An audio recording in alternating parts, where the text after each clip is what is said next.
had been... It's not the same thing. Oh God, Sam Harris, please call him out on this. Sam, please, please, please, please, please. Please, Sam, please call him out on this. Please don't let him do these both sides bullshit. Clear. I just want. Thank you. Yes, correct. Why the necessity for that sort of clarity in elections? It's necessary to show how insane your side is. Even in a landslide, they would still deny it, Ben. That's the point. When Ben Shapiro knew that Trump was out of office, so Ben Shapiro didn't have to be a slave to Donald Trump. And when Ben Shapiro thought that he could give his own takes on what was happening politically without having to worry about the backlash from MAGA supporters, this is what Ben Shapiro's take was on January 7th. And this was an attempted act of insurrection. Frankly, I think that in many ways, it's the worst thing to happen to the United States of America since 9/11. This is the biggest fucking lie. Thank you for bringing this up, Sam. Have you seen this, that people are so pissed over WAPO not endorsing Kamala? Oh yeah, don't forget that. So one of the things that I said in the past is that the idea, because a lot of people are like, oh, Bezos is controlling the Washington Post, he's controlling topics. One of the things I've said in the past is that journalists, there is no shot that you could control from the top down what's getting posted on media websites when journalists are there, because journalists are some of the most active people in the universe. And if you start like trying to control what they can post and everything like that, there's going to be blowback. And it happened. They tried to do it. So I think the writers at the Washington Post, the people at there wanted to endorse Kamala Harris. And I think Bezos said, no, we're not going to do endorsement for the paper. And now it's like fucking self-destructing as a result of that. Watch this. Sam Harris peacefully dismantles Ben Shapiro's cognitive impairment. It's justified, frankly. Did you read Bezos' op-ed? Nope. And again, it extends to Trump's former allies, right? It extends to his former running mate, Mike Pence.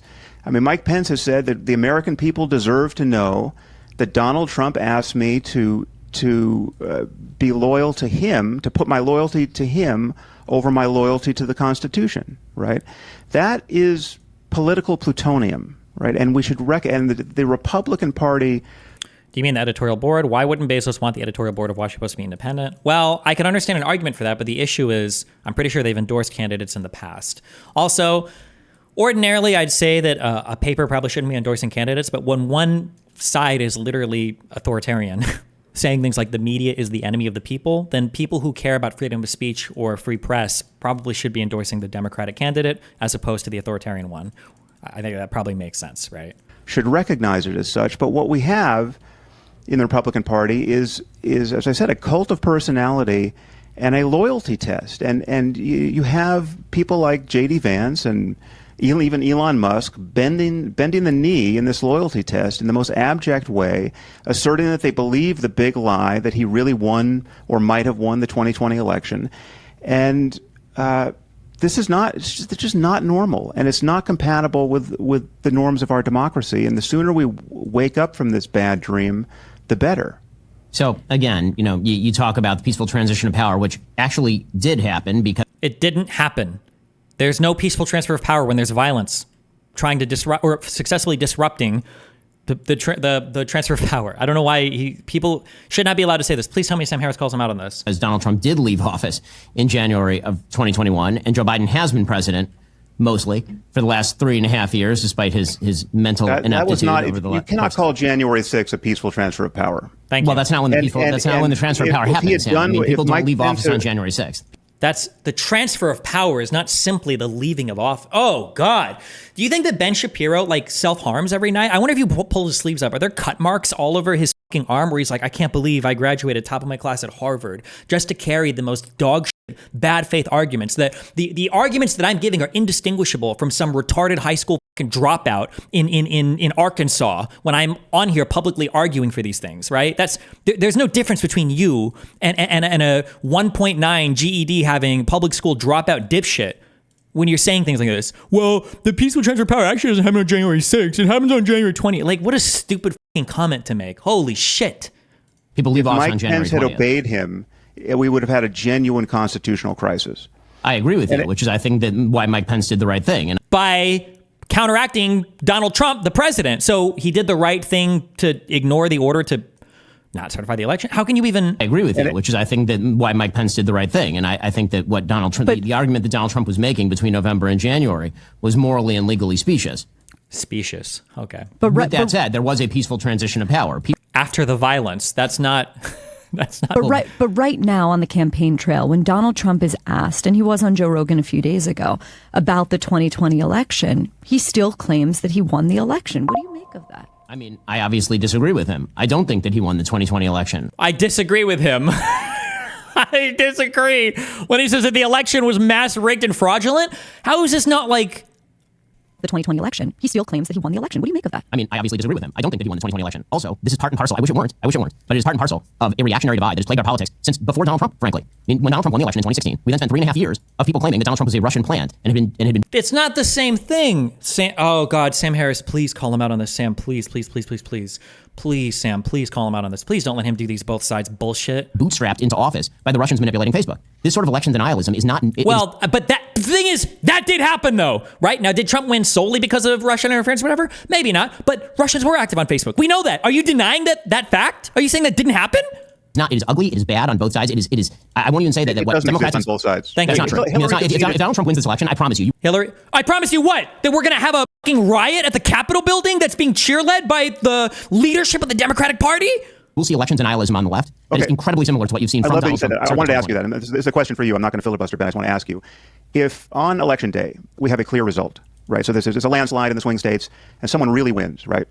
If I told you that the losing candidate denied the results of the election and simply would not accept a loss and even appealed to their most fanatical supporters to come into the streets and just obviously provoked violence on the part of the mob, right? And said, and when asked, what about the Constitution?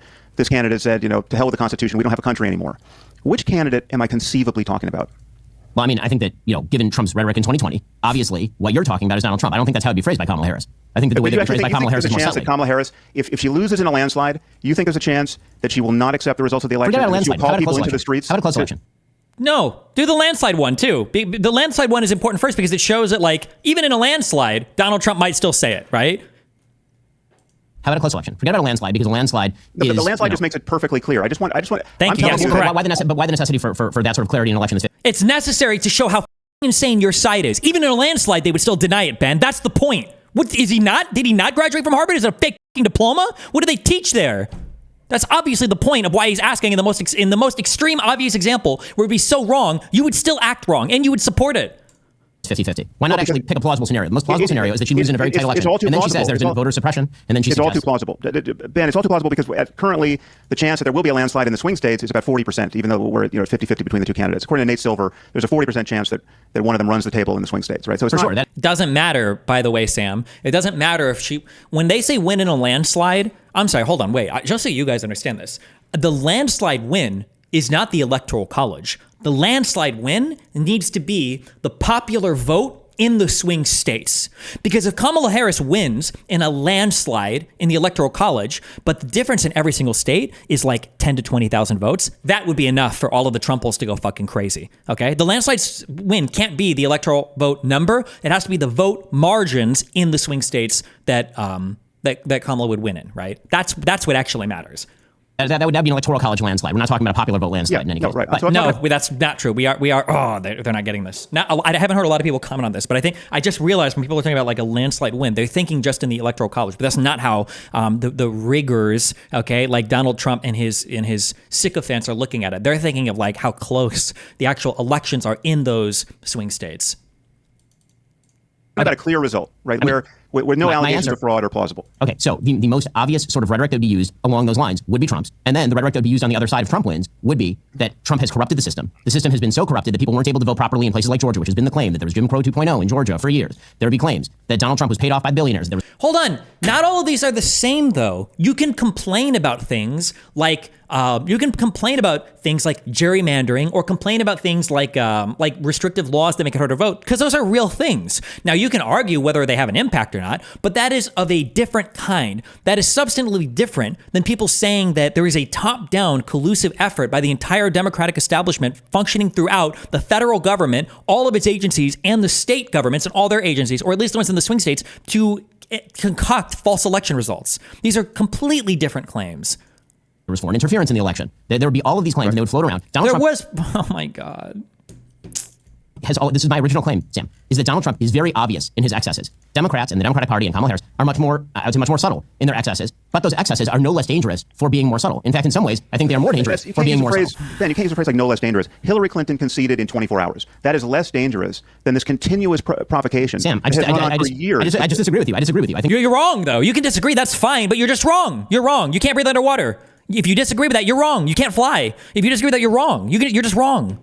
The attempt by members of the media, by Hillary Clinton, who herself said that Donald Trump was illegitimately elected based on Russian interference in the 2016 election, was highly damaging. How long did she say that for? How long did she say that for? Does she still say that? I mean, she will. Yes, actually, she will still claim openly that there was manipulation that took place during the. That is true. That there was manipulation during the 2016 election. She says the same thing to say is that there is continuous foreign interference. Sam should ask him point blank. Hold on. Do you think that Russia does try to interfere in our politics? Do you think that ever happens? Or are you denying all of that? Also, just as a heads up, when Ben Shapiro knew that Trump was out of office, so Ben Shapiro didn't have to be a slave to Donald Trump. And when Ben Shapiro thought that he could give his own takes on what was happening politically without having to worry about the backlash from MAGA supporters, this is what Ben Shapiro's take was on January 7th, 24 hours after January 6th. Perspective of the rioters, if you're a criminal, and you should go to jail. You should go to jail. And this was an attempted act of insurrection. I mean, technically speaking, that's what it was, considering that the reason that this happened is because Congress was simply there doing their constitutional duty and tabulating the state-certified electoral count.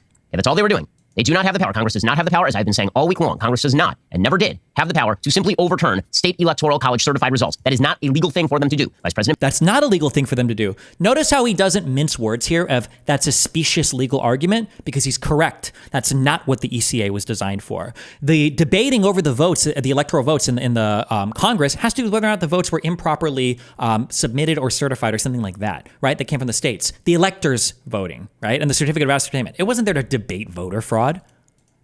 And Pence did not have that power. Congress did not have that power. It was not going to happen anyway, even if you thought they had that power, because Democrats control the House of Representatives.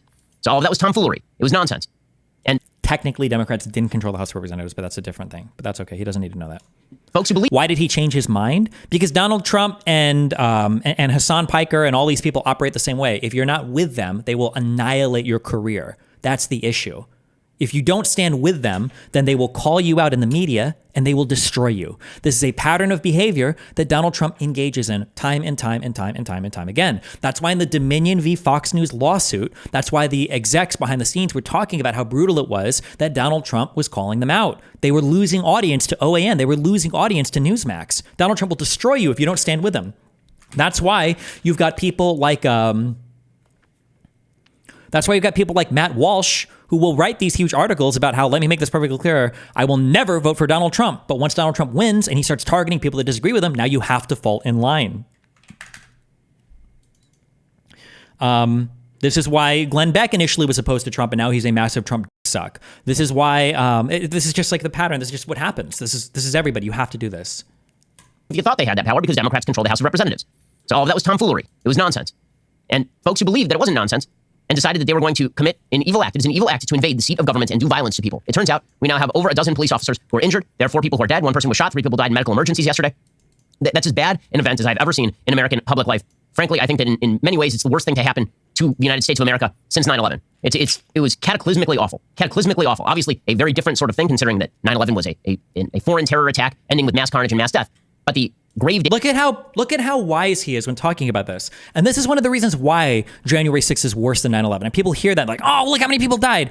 9/11 was an attack from the outside. January 6th was spurred from within, from a president, from a sitting president. It's so much war. It's so much more of 9/11 was not an attack on our democracy. It was an attack on our infrastructure. It was an attack from a foreign enemy. It was an attack on our stability as like a world leader, but it wasn't an internal corruption of or threat to our internal democratic processes like January 6th. It was a different thing in kind. Still bad, horrible, in a lot of ways, obviously worse than January 6th when it comes to property damage and lives lost. But in a way, January 6th represented a special type of attack on American democracy. It was spurred on by a sitting U.S. president. Damage done to the sense of democracy, to the propriety of a republic, and to the functional workings of our government yesterday.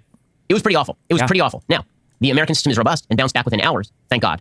But that does not diminish the importance of what happened yesterday, which, again, was bad on every single level. So let's start from the very beginning, because that's a very good place to start, as Julie Andrews might say. So yesterday, there was a lot of lead up. There's a lot of lead up to yesterday. Remember, the big news story in the morning was that the Republicans had lost the Senate. And what do you mean by the House wasn't controlled by the Dems on January 6th?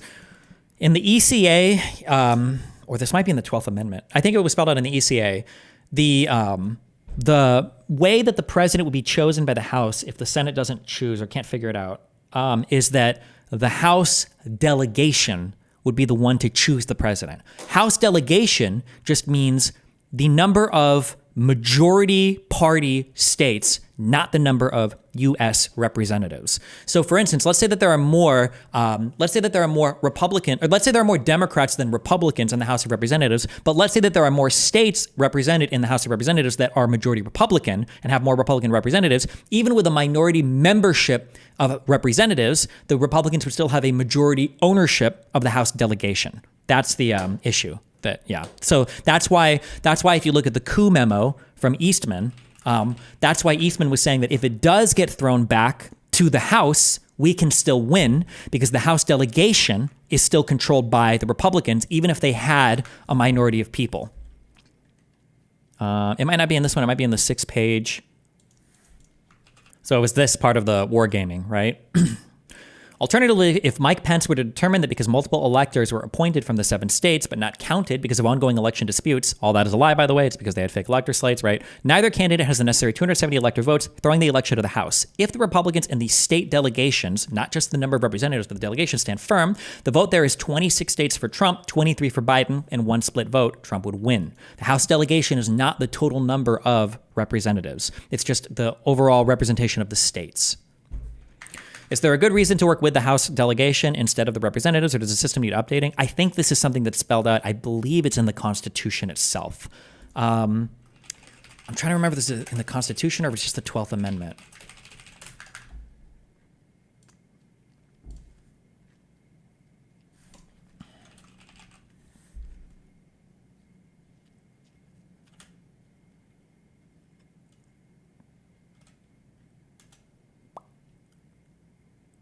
I'd have to go and check. It's somewhere. It's constitutional. I'm pretty sure. I don't think it's in the ECA. I think it's either in one of the amendments. It's either in the 12th Amendment or it's in the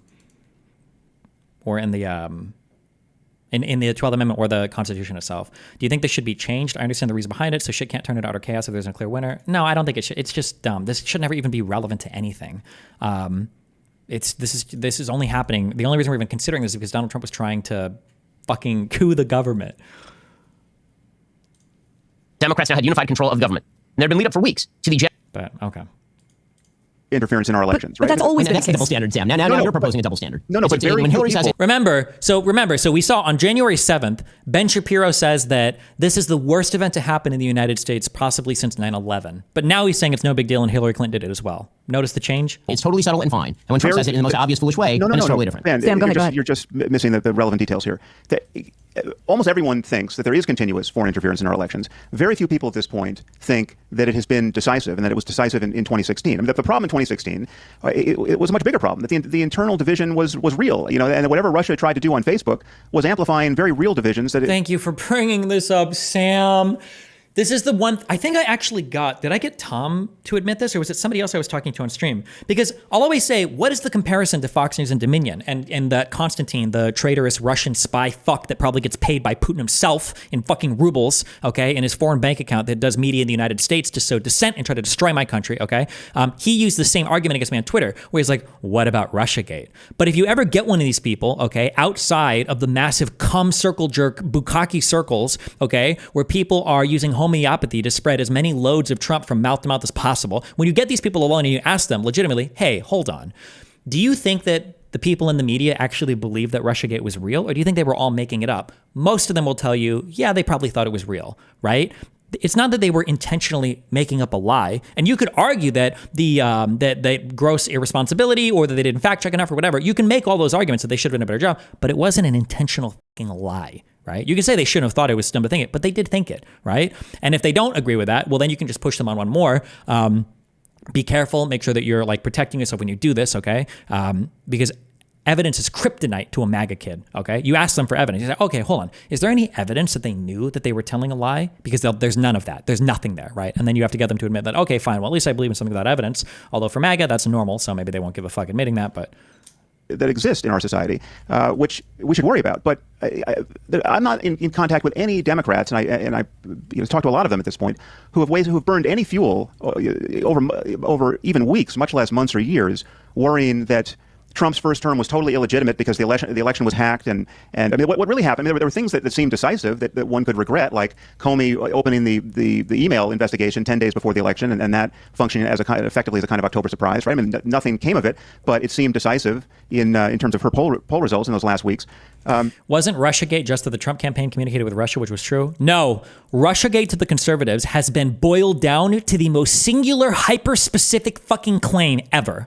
And that hyper-specific claim is because Mueller wasn't able to come out and recommend charges to the DOJ explicitly stating that Donald Trump himself had colluded with a foreign entity like Russia in order to rig the election, it was all fake bullshit, which I don't even know if there's a criminal charge for that in particular. But because that didn't happen, they say all of it was fake. Ignoring the fact that credible indictments came from that. Ignoring the fact that we did find out that Trump's campaign did communicate with Russia to time things like leaks and to time things like documents. Despite the fact that Donald Trump did at every single stage obstruct this investigation over and over and over again. Whether it was by bullying Jeff Sessions out of his DOJ position because Sessions recused himself. Whether it was because he fired Comey for not ending the investigation immediately and then lied to the public and said he fired him because of the Hillary email thing.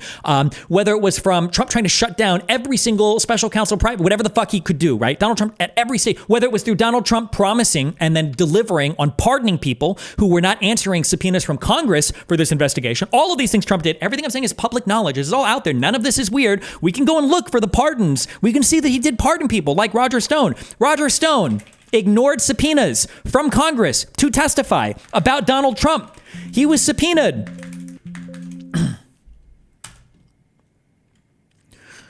In May 2018, Stone's social media consultant, Jason Sullivan, was issued a grand subpoena. Hold on, wait. And they did it for him as well. He did it for Jan 6 as well. Stone was convicted on this, by the way. Hold on, let me find these exact felony counts. In November of 2019, a jury convicted him on all 7 felony counts. On July 10th, days before Stone was scheduled to report to prison, Trump commuted his sentence. And then Trump pardoned Stone on December of 23rd. Roger Stone is convicted of impeding investigators in a bid to protect Trump. Mr. Stone, a longtime informal advisor to President Trump, obstructed one of Congress's Russia investigations and lied to lawmakers. He lied to and he told someone else to lie. He was obstructing the investigation. And then he got arrested for it. And then he got charged with it. And then he got convicted of it. And then Donald Trump pardoned him. So anytime some MAGA dipshit tells you, oh, no collusion, tell them to eat shit. What a fucking bunch of bullshit. If Biden did any of this shit, you would lose your fucking minds. They would lose it. They would lose it. But instead, we've got under, God, I hate Pisco. I'm reminded how much I hate him every time I bring this up. Instead, we get Biden's Department of Justice, who has allowed an independent special counsel to research the the classified documents, who came out and made a damning condemnation and report of Biden for, it didn't even need to happen. And then we got his own son, Hunter Biden, arrested and then charged with crimes and convicted relating to some stuff related to fucking taxes and lying on a federal form for guns because he does drugs, right? All of this happened under Biden's DOJ, okay? And they still say that Biden controls the DOJ. They still say the Democrats of the deep state control the DOJ. Meanwhile, Donald Trump is literally acting like a fucking mob boss. He's acting like a mafia boss here, right? Oh, you're going to get charged with obstructing the investigation into my own collusion that you were involved in, by the way, because Roger Stone was involved in that. I don't even think Roger Stone denies it, okay? You guys will carry more water for them than they'll even carry for themselves. You'll deny conspiracies that they admit to participating in because you're useless fucking tools, right? Roger Stone will defend Trump by lying and obstructing, and then when he gets convicted for it, Donald Trump will pardon him. That's crazy. That's fucking wild. Unfucking believable. But anyways, anybody that tries to equate these two things, I don't know how you can sleep with yourself at night. It's got to be some DID schizophrenic shit where you've got multiple personalities, because I don't think the same mind could occupy the same skull with all these different conflicting thoughts in your head. It's insane. Nothing came of it, but it seemed decisive in terms of her poll results in those last weeks. But I mean, her loss was overdetermined, and most sane Democrats recognize that. What you do not have in the Democratic Party is a cult of personality around anyone and a series of loyalty tests. I mean, again, we're so far from the actual ground truth here. I mean, the ground truth is that we know at this point that there were Republicans in Congress, right, who would have voted to impeach Trump after January 6th, but they didn't. Because they thought you couldn't impeach somebody who left office? What a stupid argument, by the way. Like, ask a 4-year-old, hey, by the way, you can be president, but the only way you can be charged with a crime is if they impeach you. And also, they can't impeach you when you're out of office. So what would you do? I imagine the 4-year-old would go, Well, you know, I think I would just probably do a lot of crimes like in my last week or two when they don't have time to when they don't have time to impeach me. Wouldn't that be base? What a stupid fucking idea, which is what Sam is about to bring out. Thank you, Sam, for knowing the fucking facts on this. Thank you. That is the only reason why Donald Trump was not convicted in the Senate, by the way, after he was impeached. Second, impeachment. Donald Trump. There are a plethora of statements of people saying that they would have impeached him. They would have convicted him in the Senate. The only reason why Donald Trump was not convicted in the Senate, the only reason why was because multiple Republicans said, well, I don't think we can convict him because he's already out of office, right? LOL. LOL. Mitch McConnell says there is no question that President Trump is practically and morally responsible for provoking the events of the day. But he voted against conviction due to his interpretation of the U.S. Constitution, because he said that I don't think that you can hold somebody accountable. I don't think that you can convict somebody after they're out of office. OK. The people who stormed this building believed they were acting on the wishes and instructions of their president, he said. And, quote, having the belief that a foreseeable consequence of the growing crescendo of false statements, conspiracy theories, and reckless hyperbole, which the defeated president kept shouting into the largest megaphone on planet Earth, end quote.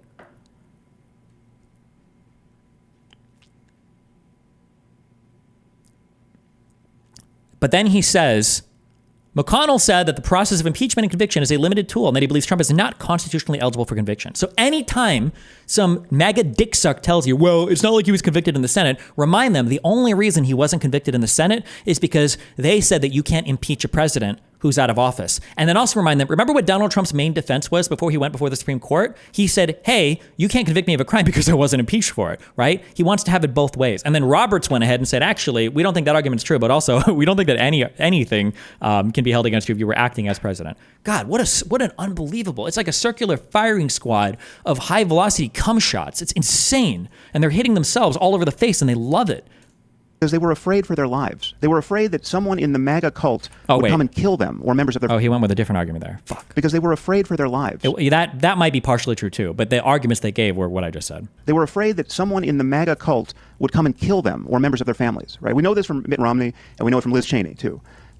This is not normal, and it's not happening on the Democratic side. Right? This is a descent into, if you don't like the term fascism, something very much like fascism. I mean, I would say that this is fascism punching a gaping hole in our democracy, and it is the effect of Trump's demagoguery. So Sam, politics. You're saying fascism is punching a gaping hole in our democracy, and this is solely due to Trump, and yet you also... What about BLM? What about BLM and Hillary Clinton in Russiagate? So say that you would not support Kamala Harris if she, for example, stopped the certification of the election. And so my question remains, if Trump is such a grave threat to democracy, then why aren't you treating it that way?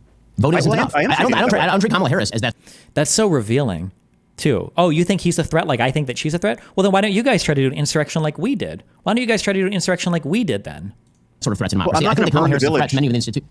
I'm not going to burn down the village. I'm not going to burn down the democracy in order to save it, right? So I'm not in favor of political. But your argument is that it's ending under Trump. But your argument is that it's ending under Trump. What a horrible dog shit argument by Ben Shapiro here. Oh my fucking God. I've never seen somebody self-gape so much. I can well imagine that that our institutions are strong enough to weather a second Trump term, right? I don't think we're going to be. It's not going to be the Third Reich. And again, I don't think he has those kinds of aspirations because he's such a small figure in the end, right? He's not a man of ideas on any level, right? So as far as I can tell, he believes almost nothing. But the crucial problem for me is that he doesn't seem to recognize that we have an interest in the maintenance of world order. Right, I mean, he's a completely transactional figure. He cares about his relationships, right? I mean, and I think he probably cares about his relationships to foreign leaders to a degree that could border on treason in certain circumstances. But I mean, it's just insane that we had a president in him who said he trusts Putin more than our own intelligence agencies, right? And then he shared top secret information with Kremlin officials in the White House because he just couldn't keep his mouth shut. I mean, he was literally just gossiping about intelligence secrets related to ISIS, and Israeli intelligence went crazy over this, right? I mean, he's not a serious figure. Well, can I respond to that one? Yes, then I'll jump in. Because this one's actually kind of fascinating. So now we shifted sort of topics into foreign policy and maintenance of world order and vision of the world. And this is the part where it seems rather incredible to me to support Kamala Harris as somebody who has a vision of a functional world order. The reality is that when we talk about Donald Trump, I think that in some bizarre ways, Trump and Harris are sort of photo negatives of one another in the sense that Trump appears on the surface very unserious and he says a lot of bloviating and silly things. And then his foreign policy actually is rather serious. And Kamala Harris appears to sometimes when she's not. His foreign policy is serious. The foreign policy where he sucks off dictators constantly and everybody hated us. That foreign policy? What are you talking about? Word salad, say serious things, and then her foreign policy is deeply unserious. So you'll have Donald Trump, and he'll say stupid things or bad things, where he will say something about ISIS to the Russians. Or declassify top secret things in real time. Or you could theoretically have the Biden-Harris administration staffed by people who full-on leak Israeli intelligence plans in the middle of a war to the Iranian government, such that it is printed. You may have such an intelligence crisis, in fact, that the Israeli government stops sharing intelligence with the United States specifically, because every time they do, it seems to be leaked to the front pages of the New York Times. You could have a foreign policy that is so deep. I'm not even sure what the reference is here. I'm sure it's happened before, but okay. In hoc to America's enemies, that in the middle of an existential war in which Israel, for example, is fighting 7 different border wars from 7 different sources, you have the Biden-Harris administration slow-walking aid, threatening a cutoff in aid for supposedly humanitarian reasons, all while Kamala Harris seems signally unable to, for example, have a sister soldier moment with pro-Hamas supporters in her own party. Right? And then I'm supposed to feel that Donald Trump is the threat to world order. And the reality is that Ukraine was invaded under Kamala Harris and I'm sure it was some story that came out recently. Joe Biden. It was not invaded under Donald Trump. Donald Trump. World order. And the reality is that Ukraine was invaded under Kamala Harris and Joe Biden. It was not invaded under Donald Trump. There was an active war being conducted by Russia in the Donbass. This is the biggest fucking lie that is told. Russia occupied Crimea illegally through all of Trump's term, and Russia continued to operate militarily in the Donbass through all of Trump's term, and Trump did all about it. He did absolutely fucking nothing about it. Donald Trump, here's the thing about foreign policy that's really funny. Foreign policy is widely perceived as a game of nuance and complexity, when in reality, foreign policy is not all that complex and not all that nuanced. Very often it amounts to, if you cross this line, I'll punch you in the face, or I'll support people who do. And that actually is something that Donald Trump understood quite well, which is why he was able to achieve the best record in the Middle East of any president in my lifetime, while these pseudo-sophistication... What is the best record in the Middle East? What does that mean? He surrendered to the Taliban in Afghanistan. There was a nightmarish relationship with Kurdish people in Syria. He obfuscated the drone strikes that were going on in Yemen, and made it so that we don't get public reporting on that anymore. There was an attack from Iran onto Saudi Arabia. There was increasing conflict in the Gaza Strip. Like, what are we talking about here? Of the Biden-Harris administration has achieved the most massive conflagration in the Middle East in my lifetime. Okay, well then I'll ask you a not nuanced question. Sure. It should be simple enough to answer. Who do you think Putin wants to win the election? I don't know Oh my God. who Putin wants to win the election. I'll be honest with You have no intuitions about this?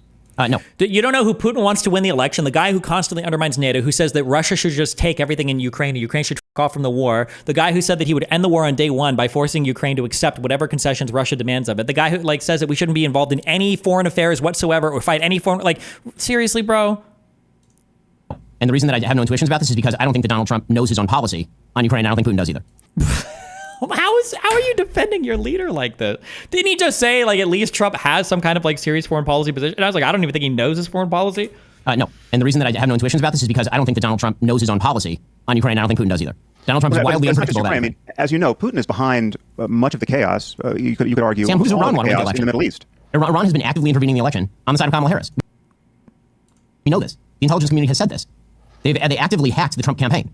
Okay, I want to get deeper into foreign policy in a second, but I want to stay on the character question for a few more beats. The word that's come up in this conversation. Now, it wouldn't surprise me if Iran was more favorable to the Democratic side than the Republican side. It wouldn't, just because of the Iranian deal and everything. That wouldn't surprise me if that was true. A few times, fascism or Nazism, it's in the air this election on both sides. There was a Trump rally at Madison Square Garden yesterday, and you had the spectacle of MSNBC literally... But I don't know if that's true, by the way, though. I don't know who Iran is favoring or who most of their actions spending is. I don't know the answer to that. I just say it wouldn't surprise me. So that's not a concession that they do try to pull more for the left than right. I don't know, but it wouldn't surprise me if that was the case, but I'm not sure. Playing clips, I'm not exaggerating, from the Nazi rally that happened at Madison Square Garden in 1939, saying that... Oh, true. Yeah, Trump did assassinate Soleimani as well, who was super beloved in all of Iran, yeah. There was a direct line between the two things. Well, I'm happy to start or follow Ben, whatever you want. Yeah, Sam, go ahead. Well, first thing to point out is that I think we're now up to 40 of the 44 of Trump's senior-most appointees, mostly cabinet members, Republicans who worked for him, who saw what he was like behind the scenes. Remember, Ben, hold on, Ben is loading the deep state lines. It's the deep state, it's the swamp, it's the establishment. Of course they hate him because Trump is trying to shake things up. Don't worry, Ben, I got you. I can write your script for you on this. 40 of 44 don't support him, right? Of course they don't support him. He's trying to shake up the government and get rid of all these deep swamp, deep state agents. Talking about people like Milley and McMaster and McRaven, those are just the M's, right? John Kelly. These are generals who had to deal with... What was that? Jim Mattis. I mean, there's a huge number of these people. Yeah, so... McCain probably wouldn't support him today, although he's dead, but... We're talking about people and wasn't a cabinet member who dealt with him, in the Situation Room, had to brief him on the fraying world order, and what they encountered in the man was total incompetence and a very disconcerting desire to have loyalty demonstrated to him rather than to the Constitution. And on John Kelly's account, he could never make him understand why the generals had to be loyal to the Constitution and not to him personally, right? And again, this takes us to the question of fascism. And this is why John Kelly has unabashedly now started calling him a fascist. He also called him, I think, the most flawed person he's ever met in his life. I think it was Milley who said he's the worst person he has met. Again, these are not be very clear, these are not partisan attacks. I think I asked, I tried to ask Piers this question fucking 4 times, and he wouldn't fucking answer me. Oh, this got to 1 million views in a day. Damn, good job. Print money for this dude. Oh, also, the reason why I had to lean over in this, which was fucking annoying, is because of the way these chairs were organized. This guy is blocking my view. If I sit back in my chair and I look to the left, I can't see fucking anybody. So I have to lean in front of this guy to fucking make eye contact with anybody, which is fucking annoying. But, what was this? What did I ask? It was, is there anybody else that you would accept? Can you think of a single? I think it was single. It was single. Is there a single person? I think it was towards the end. I think I tried to ask him this like 4 times. Donald Trump is that every single person is lying, but not Trump. This is the time that he's telling the truth. This is the game that's played. Hang on, but Destiny, hang on. I'm just curious, one question. Is there one other person with this track record of people around him that say he's a bad guy that you would support? Can you think of a single person with even half this many people that have worked closely with him? All of his personal people before elections, people like Michael Cohen, people like, how many people in his campaign were arrested and then he pardoned immediately? People like Manafort, people like Bannon. Like any one other person, just one person. Destiny, one person. I'm going to say one thing to you, which is this, which is, notwithstanding all your blind fury you do about It's not blind. It's very, we're seeing okay, clearly. I would say, though, what's fascinating to me is the moment I try and turn it back and say, yeah, but hang on, what about the rhetoric from your side? So give me the rhetoric. Hitler, the Nazis, the Madison Square Garden. We've done this before in July. Literally, Hillary Clinton just said this was 1939. Wait, fuck, was this not where I pressed him? He pivots to Palin after. All over again. The rally. A Nazi-style rally. So he's calling Trump supporters Nazis. So you do think he's a new Hitler? Hold on, a Nazi-style rally does not... Oh, shit, it's not here. It's later on. Hold on. Also, I think I just noticed something. I don't think my mic is connected. I wonder if my device was turned off or if they fucked the recording up or something. That's why my mic sounds so bad here. The mic, the reason why it sounds the way it does is because it's being picked up by the other mics here. Maybe they took it from Dave's.